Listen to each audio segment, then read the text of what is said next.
On the morning that murder came to Little Barston, the sun shone with almost ostentatious cheerfulness, as though determined to contradict anything so melodramatic. Bunting fluttered across the vicarage lawn, tables laden with cakes and preserves stood neatly beneath striped awnings, and the brass band from Barston Magna struggled conscientiously through Rule Britannia. Everyone of consequence in the village was present, or, at least, everyone who thought themselves of consequence. Mrs. Penelope Carmichael, the vicar's wife, darted anxiously between the stalls, full of that particular nervous energy possessed by women to whom nothing ever quite happens, and who dread that something one day will. "Do keep the jam jars in straight rows, Mabel," she urged, adjusting one that had barely shifted. "There's nothing so discouraging to charity as untidiness. Under the shade of a beech tree." Miss Jane Marple, of St. Mary Mead, sat in a wicker chair temporarily claimed for the old dears of the parish and those sympathetic visitors who preferred observation to participation. She looked small and unassuming in her sprigged muslin, knitting placidly, her blue eyes taking in everything and apparently seeing nothing. "Such a nice idea, a garden fete," she remarked to Colonel Appleton, retired, who stood beside her with a plateful of sausage rolls and an air of mild disapproval. "It brings out all the best in people, or the worst sometimes. One never quite knows which until afterwards." "Nothing to bring out here," the colonel grunted. "Quiet place. Bit too quiet if you ask me. Town needs a shake-up."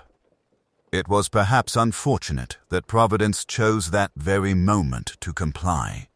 At 3:30, precisely as the children's three-legged race was about to commence, a sleek black motor car rolled, somewhat ostentatiously, up the gravel drive and came to a halt with a squeal of brakes that made several of the older ladies start and look round with disapproval. From the car emerged Mr. Harold Ellicott, Member of Parliament for the division, a tall, confident man with silvering hair and the comfortable assurance of one accustomed to applause. Beside him, in a dress of pale blue silk quite unsuited to an afternoon on the grass, came his wife, Evelyn, who had been pretty once, and knew it still. But it was not their arrival that provided the necessary disturbance. It was the arrival of the car's third occupant, who had apparently not been invited at all. He was discovered, somewhat later, by one of the village boys in search of stray cricket balls, lying behind the rhododendron bushes near the side path that led, less decorously, to the lane. He lay on his back, with his eyes open to the sky, his collar crooked, and an expression of faint surprise about his lips. The boy, confronted for the first time with the unmistakable stillness of death, stood very still and then, with commendable practicality, began to shout. Within 5 minutes, the fefty had quite forgotten its races and raffles. Guests clustered in excited knots.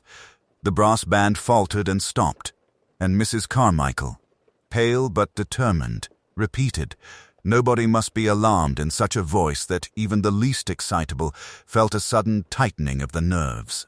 Miss Marple, her knitting lying idly in her lap, did not push forward with the others. She sat very still, her head a little on one side, as though listening to some distant echo. The house with 7 chimneys, visible beyond the elms on the hill, stood serene and aloof against the clear blue sky, its tall, uneven stacks like watchful sentinels above the village. "It has begun," Miss Marple said very softly, to no one at all. Guests hurried toward Clara, who stood trembling on the threshold of the French doors, the tray at her feet, teacups shattered like tiny casualties of some domestic battle. Her hands were pressed to her mouth, eyes staring in fixed horror not at the broken china, but beyond, into the dim interior of the house. "What is it, girl? What on earth is the matter?" demanded Mrs. Bantry, arriving first in a rustle of silk and alarm. Clara could only point, her arm shaking violently. "In there, ma'am. Mr. Thorne, oh God." Miss Marple did not hurry. She rose with the deliberate composure of one who has seen a good many unpleasant things in her time, and walked toward the doors, her keen eyes already taking in small details. The angle at which the curtain had been dragged aside, the smear of something dark, mud. At the edge of the carpet, the faint smell of cigar smoke clinging to the air despite the open windows. The vicar, flustered but attempting authority, shouldered his way forward. "Best let me see. There may be, that is, perhaps he has merely fainted." No one believed that, but people are often grateful for any words, however foolish, when horror has just stepped into their lives. Inside, the study was halfway between order and chaos. A large mahogany desk dominated the room, its surface scattered with papers, a silver cigar box, and an overturned glass from which an amber liquid had seeped slowly into a dark blot on the blotting pad. On the turkey carpet behind the desk lay Marcus Thorne. He was quite unmistakably dead. His great body sprawled awkwardly, one arm flung out as though in protest, his heavy face turned sideways, the florid color of the afternoon replaced by a curious mottled pallor. His eyes bulged slightly, staring at nothing, and his mouth was twisted into an expression of outrage that seemed entirely in character. It was the position of his head that caught Miss Marple's attention at once, though she gave no sign. A brass paperweight, a rather ugly thing shaped like a crouching lion, lay on the floor not far from his temple. There was very little blood, only a small dark patch on the carpet, but enough to suggest that the blow had been deliberate and not light. "Lavinia," whispered someone behind Miss Marple. "Get Miss Ashworth out of here." For Miss Lavinia Ashworth had pressed herself against the doorframe, one thin hand clutched at her throat, her eyes fixed upon the body of the man who had been master of the house that had once been hers. Her lips moved, but no sound emerged. "It's wicked," Clara sobbed suddenly. "It's wicked to do such a thing in a house like this." Miss Marple turned her head slightly. "My dear," she said gently, "there is never a convenient place for murder." The word, spoken so calmly, rippled through the group like a sudden wind over long grass. Several people protested at once. "We don't know that. An accident, surely. We must fetch a doctor." But already the shape of events had begun to form itself, inevitable as a thunderstorm long observed on the horizon. Dr. Pembroke, fortunately present among the guests, was soon summoned. He knelt beside the body, his professional briskness gradually giving way to a tightness around the mouth that Miss Marple knew well. At length he rose and dusted his hands. "He is quite dead," he said gravely, "and has been so for some minutes. The blow to the head was severe. I'm afraid," he hesitated, his eyes moving from the brass paperweight to the expectant faces. "I'm afraid there is no way this could have been self-inflicted." Outside, unconsciously, the guests had formed little knots upon the lawn, their heads bent together, voices lowered yet urgent. Already guesses and suppositions, half-remembered grievances and recent slights were being turned and examined like curios at a jumble sale. Miss Marple, standing a little apart, watched not the body, which could tell her very little just now, but the living. Elena Thorne, white as her linen dress, gripping a handkerchief so tightly that her knuckles shone. Julian Vane, pale too, but with a controlled stillness that suggested effort. Rather than shock, Miss Ashworth, who had sunk into a chair in the corner and stared, not at the body, but at the fireplace, where the first faint chill of autumn had earlier been dispelled by a modest coal fire. The 7 chimneys of the house smoked faintly against the paling sky. "It begins," Miss Marple murmured to herself, and resumed her knitting. It was perhaps fortunate, Miss Marple reflected, that Boston Minor lay only 4 miles from the market town of Much Weatherden, for within half an hour the local police had arrived in the person of Inspector Alec Graves. He was a tall, spare man in his early 40s, with a lined, intelligent face and a manner that combined professional patience with a faint, resigned awareness of the power of village gossip. By then the guests had been shepherded into the drawing room and given tea that no one truly wanted. The house, so recently host to laughter and polite small talk, now thrummed with an undercurrent of fear and avid curiosity. In low tones, people repeated the scant facts they possessed, embroidering them without even realizing they did so. Miss Marple, seated once more with her knitting, found that no effort at all was required to hear the various theories taking shape around her. I saw him quarreling with that architect fellow not an hour before. Mrs. Pritchard was telling anyone who would listen, shouting at him about invoices or some such. Terribly red in the face, Mr. Thorne was, "Well, I heard," murmured Mrs. Finch, leaning in importantly, "that he threatened to turn out that poor Miss Ashworth from her rooms above the post office. Something about a clause in the sale. Vindictive, that's what he was." At the mention of Miss Ashworth, Miss Marple allowed her gaze to travel unobtrusively toward the elderly lady, who sat bolt upright on the edge of a delicate Chippendale chair, hands folded tightly in her lap. Her face wore an expression of dazed propriety, but every so often her eyes flicked toward the door as though measuring the distance, not to freedom, Miss Marple thought, but to duty. Inspector Graves entered the drawing room with the air of a man who understood that every eye in the village was upon him.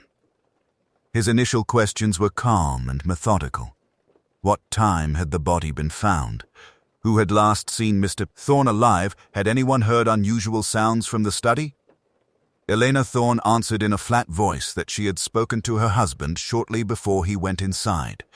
He said he had to retrieve some important documents from the safe, she explained. He was annoyed about something. That was hardly unusual. Julian Vane confirmed that he had seen Marcus Thorne cross the lawn. I was speaking to Mrs. Thorne near the rose garden. We both watched him go in. It would have been, he frowned slightly, calculating, about 4:20. And no one went into the study after that? Graves asked. There was a brief, collective hesitation, the sort of silence that arises when everyone is perfectly certain of something and yet hopes desperately to be contradicted.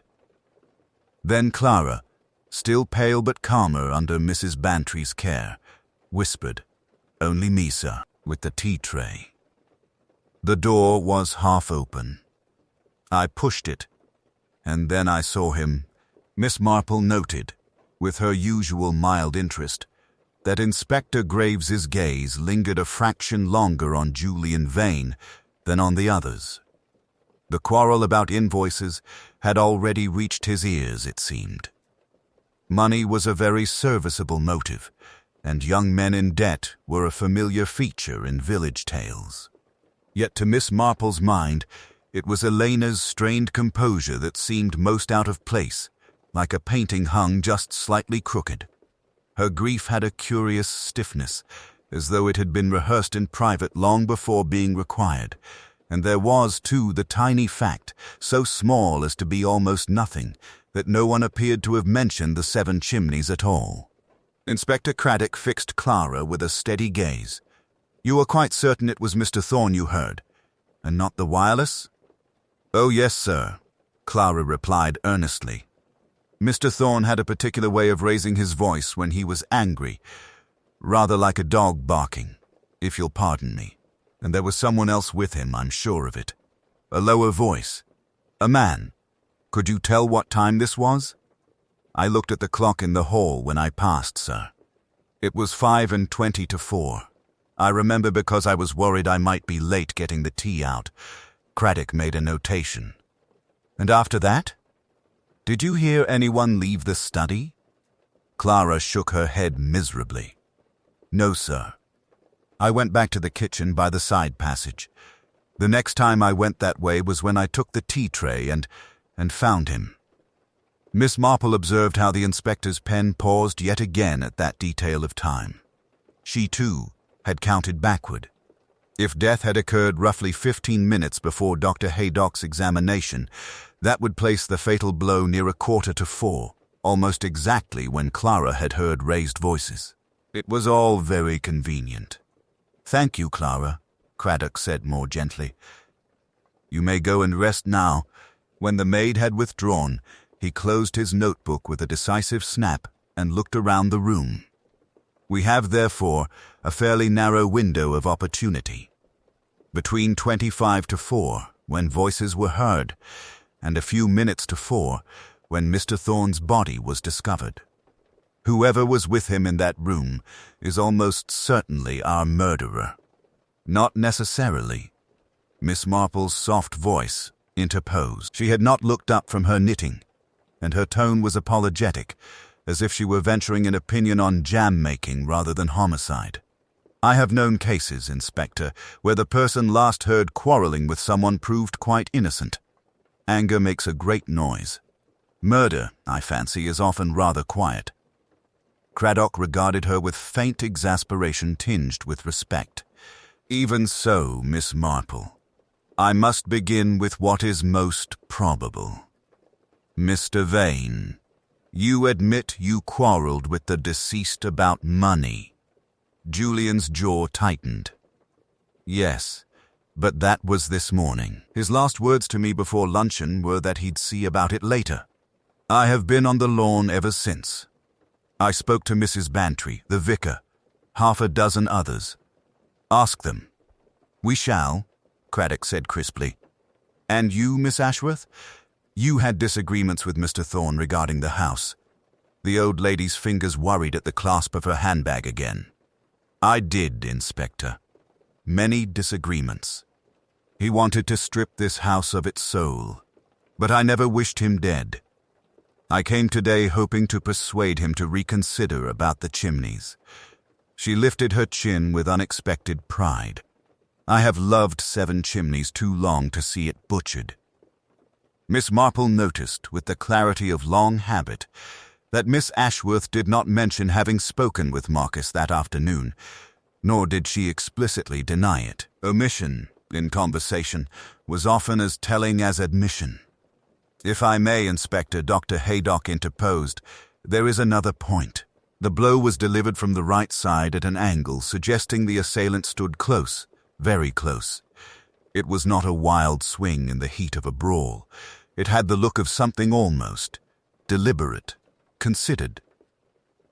"Meaning," Craddock said thoughtfully, "this might not have been the result of a sudden quarrel?" "Precisely." Miss Marple's eyes drifted toward the French windows. She remembered distinctly that Marcus Thorne, before entering the house, had not drawn the curtains. She was quite sure of it. Yet when Clara had screamed, the heavy brocade had already been pulled almost completely across, allowing only a narrow sliver of light to fall upon the carpet where the brass lion had lain. Someone had wanted the study screened from the garden before the murder was discovered. "Things do seem oddly arranged," she observed mildly. "I always think, when one sees a room that does not look quite as it usually does, that it is well to ask who had both the need and the opportunity to rearrange it." Craddock glanced at her, frowning slightly. "You mean the curtains, Miss Marple?" "Oh, among other things," she said vaguely. "Curtains can be most revealing, in their way, rather like chimneys. One so often notices what is meant to be seen, and quite overlooks what has very quietly changed." And with that apparently innocuous remark, she dropped her gaze to her knitting again, leaving the inspector with more questions than answers, and a growing awareness that this murder was unlikely to prove simple. The formal questioning paused only when the coroner's van arrived to remove Marcus Thorne's body. The household, released from the immediate pressure of Inspector Craddock's inquiries, began to disperse in tense, murmuring groups. Servants moved about with hushed efficiency, clearing away the remains of the garden party that now seemed to belong to another lifetime. Miss Marple, having been politely but unmistakably relegated to the status of elderly bystander, took the opportunity to wander discreetly. Years of experience had taught her that the most revealing things were often said in corners and corridors, when people believed themselves momentarily unobserved. She found her way to the side terrace that overlooked the rose garden. From here she could see Elena Thorne standing alone by the sundial, her profile sharply outlined against the darkening sky. The young woman was quite motionless, save for the occasional convulsive tightening of her hands. After a moment, Julian Vane approached her, his steps hesitant. "You must leave," Elena said without preamble, her voice low but edged with a brittle intensity that carried clearly in the evening air. "They will suspect you." Marcus made certain of that. Julian's reply was equally tense. "If I run, they'll be sure of it. Besides, I haven't actually done anything for them to hang me with. Not yet," she whispered. But Marcus, he had papers, letters. He liked to keep evidence. You know how he was. Julian's gaze flicked involuntarily toward the house, toward the study window now dark behind its heavy curtains.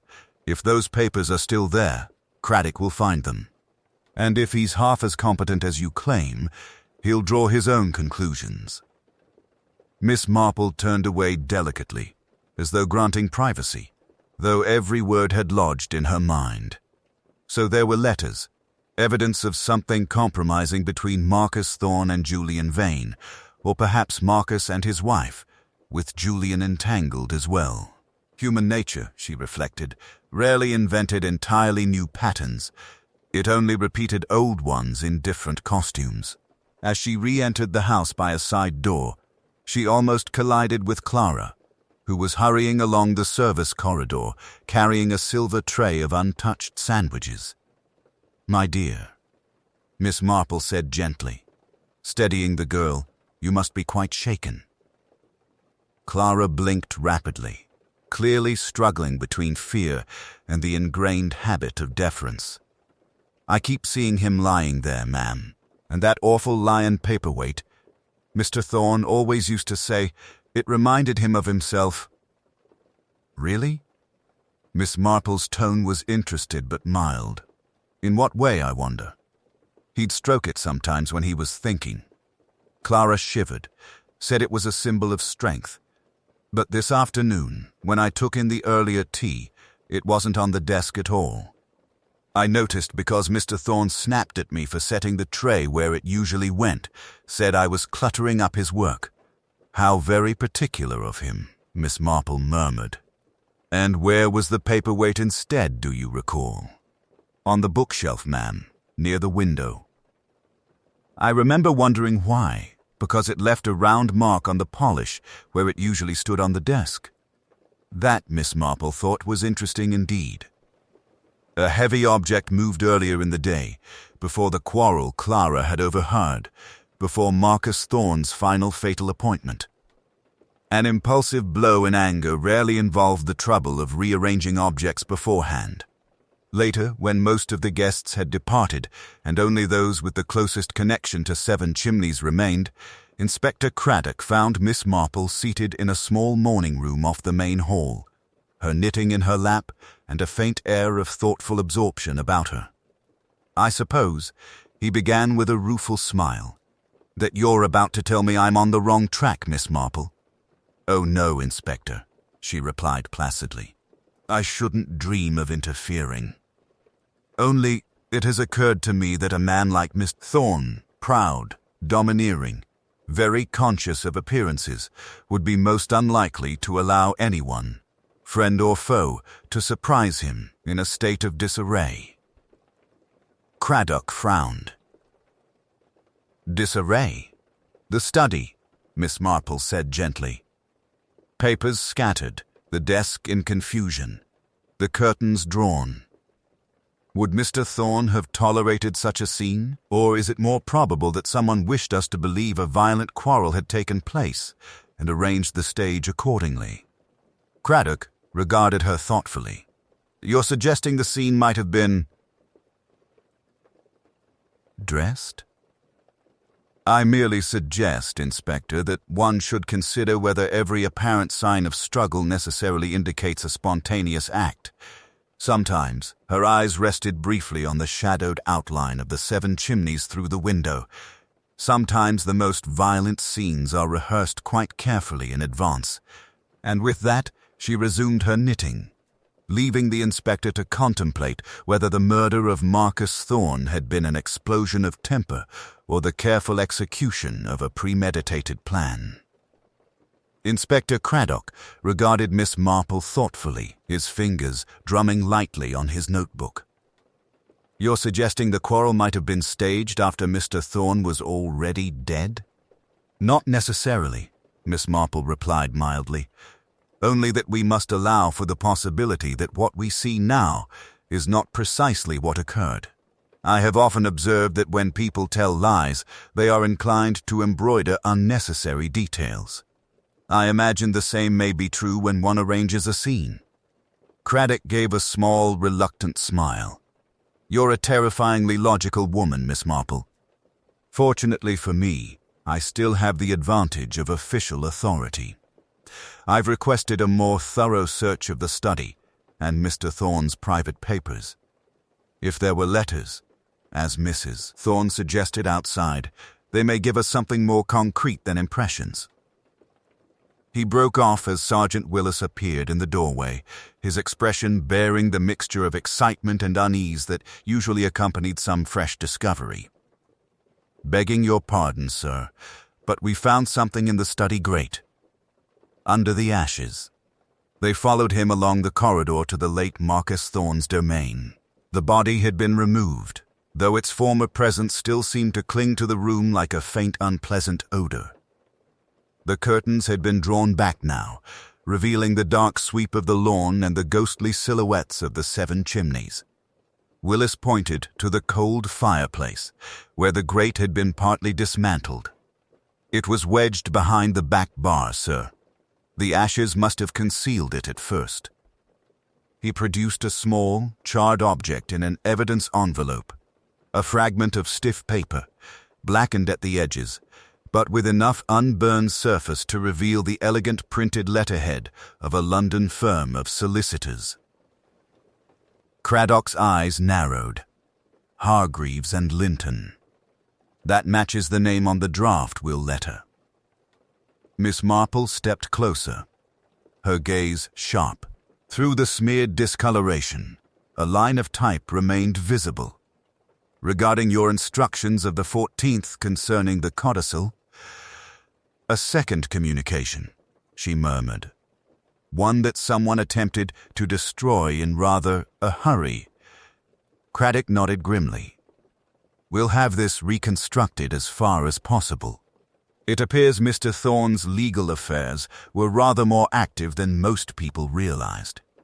Left to await developments, Miss Marple wandered to the bookshelves, her fingers drifting lightly along the rows of volumes. The brass lion paperweight had been returned to the desk, but she remembered Clara's remark about its earlier displacement to the window shelf. The shelf itself bore a faint ring, as though something circular and heavy had rested there for some time.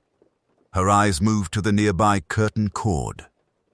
The tassel at its end was slightly frayed, as if someone had gripped it with force. A peculiar arrangement of convenience, she reflected, to have both a heavy object and a means of concealment so close at hand. It was not these visible details, however, that made her pause, but a small, almost negligible smear on the floor beside the desk. She bent quietly, her joints creaking in protest that she ignored, and touched the faint discoloration with a careful fingertip. "Wine, I should think," she observed softly. "But not the same shade as the whiskey from the overturned glass." Craddock, who had been conferring with Willis, turned sharply. "What was that?" "Merely that Mr. Thorne appears to have enjoyed more than one variety of refreshment today," Miss Marple replied. "I have known gentlemen who take their midday sherry separately from their evening whiskey, though I cannot recall seeing a decanter for red wine in this room." "There isn't one," Craddock said slowly. "Just the whiskey decanter and a siphon." "You're certain that's wine?" "As certain as one can be without resorting to scientific tests, which are quite beyond my poor abilities," Miss Marple answered gently. "But the color puts me in mind of a rather inferior claret I once encountered at a church social." Craddock's gaze shifted instinctively toward the sideboard, then to the door. "The wine served at the garden party came from the dining room, not here. If there's wine spilled in this study, it suggests a separate bottle. Brought in, used, and then removed. Or finished," Miss Marple said softly. "One must never overlook the simplest explanation." She straightened with some difficulty, her eyes once more taking in the room as a whole, the meticulously arranged furniture, the scattered papers, the carefully dramatic disorder. "It grows increasingly apparent," she added, almost as an afterthought, "that whoever killed Mr. Thorne understood not only his habits, but the habits of everyone likely to view this room afterward." Outside, the chimneys of 7 Chimneys rose dark and watchful against the night sky, their brickwork catching the faintest gleam of moonlight. In their shadow, secrets that had smoldered for years were finally beginning to glow into dangerous, revealing flame. The following morning dawned with a thin grey light that seemed to drain 7 Chimneys of its former grandeur. Mist clung to the chimneys like reluctant secrets, and the lawns, still bearing the faint scars of yesterday's garden party, looked oddly desolate. Miss Marple, having spent the night as a guest at the Bontrises rather than at the house itself, arrived shortly after 9, escorted by Colonel Bantry in his motor car. Inspector Craddock was already at work. The atmosphere inside the house had shifted from shock to a brittle, wary tension. Servants spoke in hushed tones, footsteps were muted on polished floors, and every door seemed to close just a little too carefully. Miss Marple found Craddock in the study, staring at the empty space on the bookshelf where the brass lion paperweight had stood that morning before the murder. "We've confirmed the sedative," he said without preamble. "Chloral hydrate. Obtained, according to Dr. Haydock, by legitimate prescription for Mr. Thorne's insomnia, though the dosage found in the whiskey suggests someone measured it with rather more precision than a sleepless man pouring himself a drink. The key to his medicine drawer was found in his pocket, so whoever administered it, Miss Marple observed mildly, either persuaded him to take it willingly or had access beforehand to his decanter." Craddock's gaze shifted to the drinks tray. According to Clara, only Mr. Thorne ever poured from that particular bottle. But last night, someone tried to wash out the whiskey glasses in the scullery. Fortunately, the maid who stopped them remembered enough to be useful. "How very inconvenient for someone," Miss Marple murmured. "People are so dreadfully untidy when they're frightened. I've often noticed it." Before Craddock could reply, Sergeant Willis appeared in the doorway, his expression a curious mixture of triumph and unease. "Inspector, we've just searched Mrs. Thorne's sitting room, as instructed. You'd better see this." They followed him upstairs to Elena's private sitting room, a tastefully arranged space with pale walls and a view toward the rose garden. On a small writing desk lay a stack of correspondence, neatly bound with blue ribbon. Beside it, in a plain brown envelope, were several loose papers stamped with the Hargreaves and Linton letterhead. Craddock slipped on gloves and unfolded them carefully. Miss Marple, standing slightly behind his shoulder, caught fragments of text, new instructions regarding residuary bequest, removal of the Ashworth annuity, allocation of 60% estate value to E.T. 60%, Craddock said softly. More than half of everything. These documents clearly indicate that Mrs. Thorne stood to gain a very great deal from her husband's revised will. Miss Marple's eyes, however, were drawn not to the figures but to a faint discoloration on the edge of one sheet, a smudge of soot, as if the paper had been hastily snatched from near a flame. "Curious," she remarked. "One might almost think these were rescued from an unfortunate encounter with the fireplace. And yet, not all of them, evidently. Some papers did burn completely." Craddock turned to Willis. "Who found these?" "Housemaid, sir. Said they were tucked beneath a pile of fashion magazines in Mrs. Thorne's bureau drawer. She swears she didn't touch anything before calling us." As they spoke, footsteps sounded in the corridor, and Elena herself appeared in the doorway. For a moment she merely took in the scene, the inspector, the spread of incriminating papers, Miss Marple's mild, composed expression. Then an odd calm settled over her face, as if she had reached some private decision. "I see," she said quietly. "You found Marcus's little generosity." "Your husband," Craddock replied, "was in the process of changing his will very much in your favor. Yet you neglected to mention that yesterday. Would it have made him any less dead?" Elena asked, with a trace of bitter humor. "Inspector, my husband used promises as other men use threats. Generously at first, then withdrawn at the slightest hint of disobedience." "Meaning?" Craddock prompted. "Meaning," Elena said, moving to the window, "that those papers were never intended to be signed. The new will was simply another of his levers. He dangled it before me on Monday, on the condition that I support his sale of Miss Ashworth's family papers and sign over certain rights of my own. Last night, before he went to his study, he told me he'd changed his mind again. The will would remain as it was, unless I became more reasonable. Miss Marple's needles. She had brought her knitting bag with her, though she had yet to sit. Rested lightly in her hand as she studied Elena's reflection in the glass. "And so," Miss Marple said gently, "you went to his study for one last attempt at reason?" Elena turned, startled. "I never said. You mentioned last night going in for your shawl," Miss Marple continued mildly. "But I've observed that people rarely lie about small domestic matters unless there is some larger matter attached to them. You see, my dear, shawls are very seldom fatal.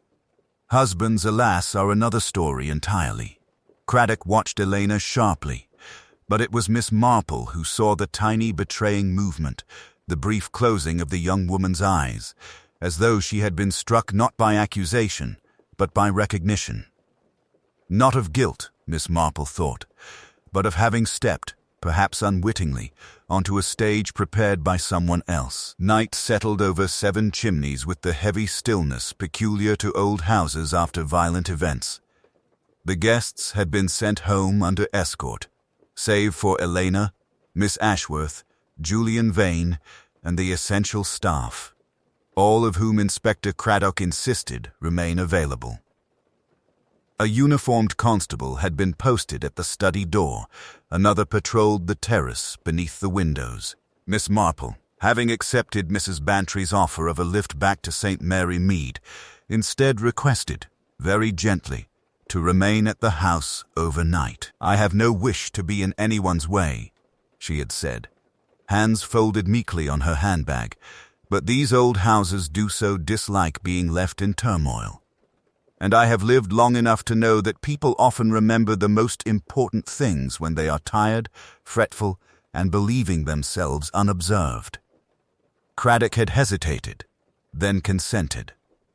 He had learned from experience that an apparently harmless elderly lady in a corner armchair might prove more valuable than a dozen constables. By 11:30, the household had retreated to their allotted rooms. Miss Marple was settled in a small guest chamber at the back of the house, a modest space whose single window overlooked the kitchen garden and the line of chimney stacks marching across the roofline. She sat in the armchair by the hearth, her knitting abandoned on her lap, her gaze fixed on the dark silhouettes of brick and slate. The seventh chimney, the blind one, above the concealed void and the once hidden metal box, rose slightly apart from the others, its outline oddly severe. To most, it would be indistinguishable from its neighbors. To Miss Marple, it loomed with silent accusation. Somewhere in the house, a clock chimed midnight. She heard it then, a faint, metallic sound from below. Not the creak of old timbers or the sigh of settling stone, but the particular cautious turn of a key in a lock, quickly followed by a soft thud, and the almost inaudible scrape of something heavy being moved. Miss Marple rose without haste, slipped on her dressing gown, and opened her door. The corridor lay in darkness, save for a dim night lamp at the far end. She moved with the unhurried step of an elderly woman accustomed to nocturnal discomforts, one hand lightly on the banister as she descended. On the ground floor, a thin line of light glowed beneath the study door. She paused at the corner, listening, a rustle of papers, the soft clink of metal. Then, more disturbingly, a muffled groan, low, pained and distinctly human. Miss Marple turned at once and moved, still without visible hurry but with an unmistakable clarity of purpose, toward the servants' wing. Finding Clara's small room, she tapped lightly. The girl, instantly awake, servants in grand houses often sleep lightly, opened the door, eyes wide. "Miss Marple, is something wrong?" "My dear, I believe our good constable may be unwell. Would you be so kind as to fetch Inspector Craddock at once? I shall remain here in the corridor. And please, do not alarm the others more than necessary." By the time Craddock arrived, hastily dressed and grim-faced, the faint light still shone beneath the study door. He motioned Miss Marple back, then nodded to Sergeant Willis, who had joined them, to open it. The scene within was a disturbing echo of the afternoon. The constable who had been stationed at the door lay slumped just inside, a dark bruise forming at his temple where he had been struck from behind. The desk drawers gaped open, their contents ransacked. On the carpet before the safe, concealed behind a landscape painting now askew, lay the small metal key Willis had found in the fireplace earlier that evening. The safe itself stood open. Inspector Craddock crossed the room in 2 strides, rifling through the remaining contents with mounting frustration. "The draft letter to the solicitors is gone," he said tightly. "And so is the original will. Someone has removed every document connected with Marcus Thorne's testamentary arrangements." Miss Marple's gaze moved slowly from the open safe to the curtained French doors, then to the fireplace and the shadowed chimney breast above it. "Dear me," she said softly. "It would appear, Inspector, that our murderer has not finished with us yet." Outside, the 7 chimneys loomed against the starlit sky, and in the blind shaft of the 7th, air moved faintly, as though something or someone had recently passed that way. The ransacked safe seemed to Miss Marple less a sign of panic than of grim determination. Someone had known exactly what to remove, documents that, dead or alive, defined Marcus Thorne's power over others. To take those was to seize that power for oneself. Inspector Craddock, however, was in no mood for abstractions. "We now have 3 distinct threads," he said, pacing before the empty safe. "The hidden documents in the chimney, the sedative, and the missing will. They intersect at one man, Marcus Thorne. The question is, which of our suspects had reason to fear every one of those threads? Or," Miss Marple added mildly, "who might have hoped to profit from them?" It was well past 9 when Craddock decided to re-interview the principal suspects separately. Miss Marple, with a deprecating smile and an enquiry about just sitting quietly with my knitting, was permitted to remain in a corner of the small study where the interviews were now to take place. Craddock had learned enough by now not to protest. Julian Vane came first. He looked strained, the elegant assurance of the successful young architect having given way to something far more raw. "You had access to the drawings that showed the passage," Craddock began. "You quarreled with Thorne over money. Your cigarette case is found in his house. Why shouldn't I consider you our prime suspect?" "Because I'm not a fool," Julian snapped, then checked himself. "Inspector, Marcus owed me nearly £2,000. Killing him before he paid would have been idiotic from a financial standpoint. I was counting on that money to finish the restoration of another property. You might have feared he'd change his will or alter some agreement that benefited you. Julian's laugh was short and harsh. Marcus never intended to leave me anything. He said as much more than once. I was a tradesman to him, however much he dressed it up. And as for the hidden documents, yes, he showed them to me. He gloated over them, talked about how scandal sells better than beauty. Miss Marple's needles moved gently. Did you mention these passages, Mr. Vane, to anyone besides the Thorns and Miss Ashworth? Julian hesitated. I might have said something to Dr. Haydock, he admitted at last. We were talking about old houses and their draughts. He joked that secret passages were beneficial for patients wishing to avoid their medicine. Miss Marple's pale eyes rested thoughtfully on the doctor, who had remained in the doorway. How very droll, she said gently. And you, doctor, are of course familiar with chloral hydrate. Dr. Haydock stiffened. Every country doctor is. But my supplies are locked in my surgery. I checked when I returned this evening. None is missing. A locked cupboard, Miss Marple murmured, has so much in common with these chimneys. One always assumes that what is within remains as it was left. Before Craddock could pursue this line, a sharp cry echoed from upstairs, a woman's voice, high with terror. Constable Perkins burst in, breathless. Inspector, there's been a fire in Miss Ashworth's room at the post office lodgings. The landlady's boy bicycled over, says they've dragged her out half-conscious. Doctor, they need you at once. The room froze for a fraction of a second, then Craddock snapped into motion. Hey, Doc, with me. Willis, keep everyone here. Miss Marple. Oh, at my age, Miss Marple said, rising serenely. One sits rather badly under strain. I think I should like some air. I shall remain in the front hall, if you have no objection. He had no chance to argue. Within minutes, Craddock and the doctor had left for the village, siren wailing faintly into the night. Left amid the hushed tension of the house with 7 chimneys, Miss Marple moved to the dimly lit hall and took up a position on a little chair by the great oak staircase, her knitting once more in her hands.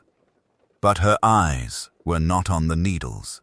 She was listening, to footsteps above, to the faint creak of old boards, and more intently still, to the quiet sounds within the walls themselves. For if she was right, the fire at Miss Ashworth's lodgings was no mere accident, but the second move in a dangerous endgame. Somewhere between the empty safe and the hidden passage, the murderer had realized that not all the old secrets had burned, and was now, quite literally, trying to smoke them out. The discovery of the strongbox changed the atmosphere in the house more completely than even the sight of Marcus Thorne's body had done. Death could, in a curious way, be explained as accident, as providence, as tragedy. Systematic blackmail could not. It implied intention, calculation, and an intimacy with the weaknesses of others that was, to Miss Marple's mind, far more chilling than violence with a paperweight. Inspector Craddock had the box carried to the drawing-room, and its contents spread upon a table under his direct supervision. Miss Marple, unobtrusively installed with her knitting, was allowed to observe. The letters were grouped and clipped by hand, each bundle secured with a rubber band, and labeled in Marcus Thorne's sprawling, self-satisfied handwriting, E.T., J.V., L.A., and to Miss Marple's particular interest, one marked simply H, E.T. Craddock read, selecting a letter. Dated last March. My dear Elena, you need not concern yourself about your brother's unfortunate gambling obligations. The matter will be settled, provided you continue to support my arrangements regarding the estate. I should be most distressed to enlighten your husband as to where the money came from. Elena sat very still, her face pale but composed. My brother was foolish, she said quietly. Marcus paid his debts, but only to hold them over my head. I suppose I should feel ashamed, Inspector, but I find I have exhausted that capacity where my husband is concerned." Craddock laid the letter aside and turned to the JV bundle. "Mr. Vane, I have acquainted myself with certain facts regarding the collapse of the Claremont Fade 3 years ago. You assured the inquest the supports had been checked personally." Julian's shoulders sagged. "The client insisted on cheaper materials," he said dully. "No one was killed. But it could have gone differently. Marcus threatened to send his observations to the professional board unless I accepted his. Creative accounting for this restoration?" Miss Marple noted how his eyes dropped not to the letter, but to the floor, as though he could still see falling stone. Inspector Craddock moved to the third bundle. "L.A. Miss Ashworth, those family papers would be of considerable interest to certain parties. Unless you wish your ancestors' reputation bandied about in popular biographies, I suggest you reconsider your objections to transferring the mineral rights." Miss Ashworth's hands clenched tightly on her handbag, but there was a curious relief in her expression, as though some long-feared blow had finally fallen. "He would have done it," she whispered. "Made a spectacle of us. I begged him." Craddock's gaze shifted to the final bundle. "H. Only 2 letters, he observed. One of them, addressed to Dr. Haydock. The doctor accepted the paper with a kind of resigned irritation, read it once, then handed it back. "An old case," he said shortly. "I certified a death as natural that might, in different circumstances, have been considered ambiguous. There was no proof of wrongdoing then, and there is none now. Marcus merely saw an opportunity to line his pockets." Miss Marple's needles clicked gently. "So you see, Inspector," she said mildly, "our poor Mr. Thorne had assembled quite a little collection of puppets, each with a string he might pull. It's no wonder one of them elected to cut those strings permanently." "Which one?" Craddock demanded, a trifle more sharply than he intended. "All had motive. All had opportunity. Each had been extorted. Each stood to gain from his death or from the destruction of these papers." Miss Marple appeared to consider this gravely. "I wonder," she said, "whether it is quite true that all stood to gain.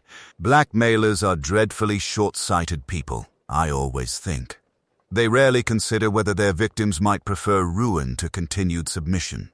One sees it constantly in village life. There comes a moment when someone says, 'Do as you like. I am tired.'" Her bright blue eyes rested, very briefly, on one of the faces in the room, a glance so fleeting as to seem absent-minded. "I should like, if you please, Inspector," she continued gently, "to speak to each person alone, quite informally. Oh, not an official interview, just a little chat. About money. Mostly. I find people's feelings about money are very revealing." Craddock hesitated, looked at the old lady's placid features, then nodded. "Very well. But I'd like to know your purpose." "Only this," Miss Marple replied. "Mr. Thorne kept very careful records of his extortions, but blackmail, like other forms of subscription, is often paid twice, first in money, then in fear. I should like to see which of our friends has paid in full, and which has recently stopped paying altogether." She smiled, an expression as mild and unthreatening as a village spinster's at church bazaar. For if one knows who decided, quite suddenly, that they would no longer be blackmailed, one comes very much closer, I fancy, to knowing who decided Mr. Thorne must die. Outside, the 7 chimneys loomed against the night, silent sentinels over a house where secrets had been bought, sold, and at last silenced. Inside, Miss Marple prepared to play her quiet, final game, a test not of alibis but of human nature. By the time dawn filtered through the mullioned windows of 7 chimneys, the house had settled into an uneasy hush. Guests and suspects alike had been shown to hastily prepared rooms, though few had truly slept. Secrets, Miss Marple had long observed, were poor bedfellows. She rose early, as was her custom, and took a quiet turn in the garden before the household stirred. The 7 chimneys stood outlined against a pale September sky, and she regarded them thoughtfully, as though they were characters in a drama, rather than architectural features. Inspector Craddock joined her a few minutes later, his expression drawn from a night of broken rest and relentless thought. "I don't mind admitting, Miss Marple," he said, "that this case has more loose ends than I care for. Every time I think I see a clear line, some new fact turns it into a knot." "Yes," Miss Marple agreed mildly, "because one is not dealing with a simple pattern. One is dealing with a piece of crochet to which a very foolish person has tried to attach bits of quite a different design, hoping no one will notice." Craddock gave her a sidelong glance. "You've seen something I haven't. I've seen human nature, Inspector. The evidence here has been arranged too neatly. Each clue points unambiguously toward one person. The sedative toward Dr. Haydock. The cigarette case toward Mr. Vane. The historical papers toward Miss Ashworth. Our murderer has rather overdone it, I think. Guilty people are rarely so obliging." He frowned. "You believe the evidence has been planted?" "I believe," she said gently, "that someone has used Marcus Thorne's own methods against him. He arranged people's lives so that every path led back to him, the bills, the documents, the secrets. Someone has reversed the process, arranging things so that every path leads away from them." Craddock considered this in silence as they re-entered the house. "What do you suggest?" "A little experiment," Miss Marple replied. "I have often found that people reveal themselves most clearly when they believe they are no longer in danger. If you would kindly indulge an elderly woman's odd ideas, I think we might manufacture such a moment." By late morning, Craddock had gathered everyone once more in the drawing-room. The atmosphere was brittle with tension, each person wary, exhausted, and frayed. Miss Marple sat by the window with her knitting, an almost invisible presence. "Ladies and gentlemen," Inspector Craddock began, his tone formal, "I have received a preliminary report from the laboratory. They have found partial fingerprints on both the sedative vial and the brass paperweight. Once properly developed, they should allow us to identify our killer with certainty." This was not entirely true. No such report had yet arrived. But Craddock delivered the statement with convincing authority, exactly as Miss Marple had requested. The reactions were immediate and varied. Miss Ashworth closed her eyes with something like resignation. Julian Vane's shoulders sagged, as though a long-feared blow had finally fallen. Elena Thorne went very still, her fingers tightening on the arm of her chair. Miss Marple watched none of them. Her pale blue eyes, seemingly vague, were in fact fixed on Clara, who stood behind the assembled group with a tea tray, having insisted, despite orders, to keep things proper for the inspector. The girl froze for a fraction of a second at the mention of fingerprints, just long enough for a trained observer to notice. Her knuckles whitened around the silver teapot, and a fine tremor ran through the china cups. Then, with visible effort, she mastered herself and began to pour. "Furthermore," Craddock continued, "as previously agreed, we have reason to believe that Mr. Thorne was not acting alone in his blackmail schemes. Certain details could only have been supplied by someone within this household. A confidant. An accomplice." Clara's hand jerked, sending a thin stream of tea spilling into the saucer before she corrected the angle. Miss Marple rose delicately and moved to assist, her voice gentle, almost grandmotherly. "There, my dear, let me help you. It's quite understandable to be nervous at such a time, especially when one knows that partnerships in wrongdoing can become quite dangerous. I remember a case in St. Mary Mead where a blackmailer's assistant became rather anxious when she discovered the police could trace her fingerprints on a medicine bottle she thought she had wiped quite clean. Clara's eyes flew to Miss Marple's face, then to the inspector, then almost involuntarily toward the study door, as though calculating distance, opportunity, escape. It was only a heartbeat, a flicker, but in that heartbeat, Miss Marple saw full, naked terror and the dawning realization that her careful wiping had not been careful enough. Elena Thorne, watching Clara, caught that same flicker, and her expression changed, very slightly, from fear to something more complex, relief, and something like horror. Miss Marple resumed her seat with unhurried grace. The psychological test had yielded exactly what she had expected. Now, all that remained was to untangle the final threads and reveal, clearly and calmly, the design that lay beneath the confusion. Inspector Craddock understood Miss Marple's silent signal. He set his jaw, then spoke with quiet authority. "Clara, would you step into the study, please? Miss Marple and I have some questions that concern your employment references and your duties in the household." The girl hesitated. That single instant of stillness, that fractional pause between command and compliance, confirmed what Miss Marple already knew. But Clara followed, setting down the tea tray with exaggerated care before entering the study. Miss Marple and Craddock joined her. The door closed with a soft, definitive click. Clara stood near the desk where Marcus Thorne had died, her hands clenched together so tightly the knuckles shone white. She tried for composure, but the small room and the collected evidence exerted their own pressure. "Clara," Miss Marple began gently, "you came to Seven Chimneys only 6 months ago, did you not? From a household in Gloucester where there was, if I recall your reference correctly, some unfortunate trouble over missing valuables and indiscreet talk." Clara's head jerked up. "That wasn't proved, ma'am." "No," Miss Marple agreed mildly, "because the lady of the house preferred to dismiss you quietly rather than risk scandal. A parlor maid who listens at doors and repeats what she hears can be most inconvenient. Unless, of course, one has a use for such talents." Inspector Craddock laid several of the blackmail letters on the desk. These all show signs of having been copied by another hand before being filed. Small slips of spelling and formation, exactly the kind a maid with modest education might make. Mr. Thorne kept the originals, but someone prepared duplicates for their own protection.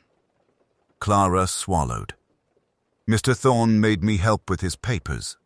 Said I was clever with my hands, and with your ears," Miss Marple added gently. "You knew when Miss Ashworth paid her visits what Dr. Haydock kept in his medical bag when Mrs. Thorne met Mr. Vane in the library. You knew which chimneys were being opened, which documents were discovered, which secrets could be turned into money. He said we'd be partners," Clara burst out suddenly. "Said once he'd squeezed them dry, we'd go abroad. Start fresh. Only," Miss Marple went on softly, "you realized something that frightened you very much. Your employer recorded everything. Names, dates, amounts. He made lists of those who helped him, including you." Clara's shoulders sagged. "I saw my own name in that notebook. All the things I'd done for him. He said if I ever left, he'd tell the police I did it all. Said they'd believe him, not a nobody like me. So, you decided," Inspector Craddock said, "that the safest course was to remove him entirely." Clara's voice came out in a rush now, words tumbling over one another. "I never meant to kill him at first. I only wanted the letters. The list. I found the passage when Mr. Vane was poking about the chimneys. I listened, learned when Mr. Thorne worked in here alone. This morning I took the sedative from Dr. Haydock's bag when he left it in the morning room. He was called to a case and hurried. I knew the smell. My aunt used it for her nerves." "You placed the vial in the chimney passage," Miss Marple said, "and later dosed his whiskey through the secret panel while he believed himself alone. Then you waited in the passage until the drug took effect." Clara nodded miserably. When I came out, he was dizzy, angry. Said he'd have me locked up if he caught me sneaking again. There was a struggle. He grabbed at me. At the desk. I panicked. The paperweight was there. I'd put it on the shelf earlier so it wouldn't be in the way. I hit him. Once. He fell. And the staging? Craddock pressed. The scattered papers, the drawn curtains, the burned documents. I'd heard him talking about changing his will, about a surprise after the garden party. I thought if I burned some letters, took others, they'd think one of them had done it, Miss Ashworth, or the doctor, or Mrs. Thorne. I moved things about the room like on the wireless plays. I put Mr. Vane's cigarette case in the closet. That was just luck. He dropped it in the hall days ago. I thought the more suspects, the safer I'd be. Miss Marple regarded the girl with profound sadness. You stood in the flower bed yesterday evening, listening. You heard enough to know that when Mr. Thorne changed his will and completed his schemes, you would become as disposable as his victims. Clara's composure crumbled at last. I never had chances like them. They had houses and titles and practices. I had nothing but what I could overhear and carry on a tray. He used me, same as he used them. Inspector Craddock's voice was firm but not unkind as he gave the formal words of arrest. Clara did not resist. As she was led away, she cast one last, bewildered glance at the 7 chimneys visible through the study window, those silent sentinels that had watched her desperate schemes collapse. Later, when the house had quieted and the officials departed, Miss Marple took tea with Mrs. Bantry in the now peaceful drawing room. The garden beyond showed no trace of the previous day's horror. The chimneys rose calmly into a pale blue sky. "You knew it was the girl quite early on, didn't you, Jane?" Dolly Bantry asked. "Not new, dear," Miss Marple corrected gently. "But I grew increasingly certain. Murder, you see, rarely proceeds exactly according to plan. There are always small untidinesses. The way the paperweight was moved hours before its use, the sedative given with cleverness, but not full medical understanding. The footprints under the window belonging to a slight person, small in stature. And of course, the one person everyone dismissed as too insignificant to matter, a parlor maid who carried tea and listened behind doors." Mrs. Bantry shivered. It seemed so dreadful, an ordinary village girl at the heart of it all. "Human nature is much the same in parlor maids as in ladies of title," Miss Marple said quietly. "Ambition, fear, resentment, they merely express themselves through different opportunities. Marcus Thorne sowed greed and cruelty wherever he went. That such seeds bore poison fruit should not surprise us. The village, in time, returned to its accustomed rhythms.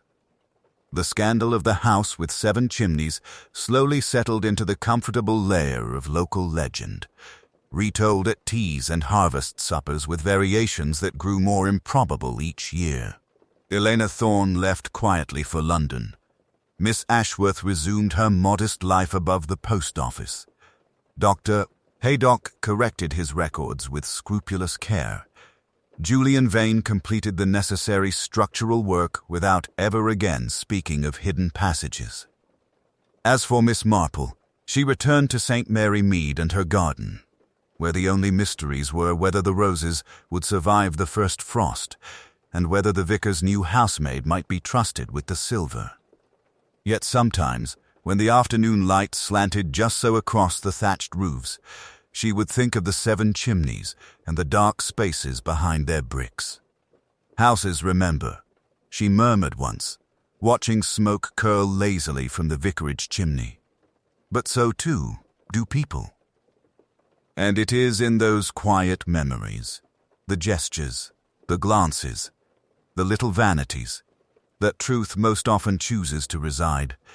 She picked up her knitting, the soft click of needles falling into their familiar rhythm, content in the knowledge that for now, at least, the shadows had been gently but firmly dispelled.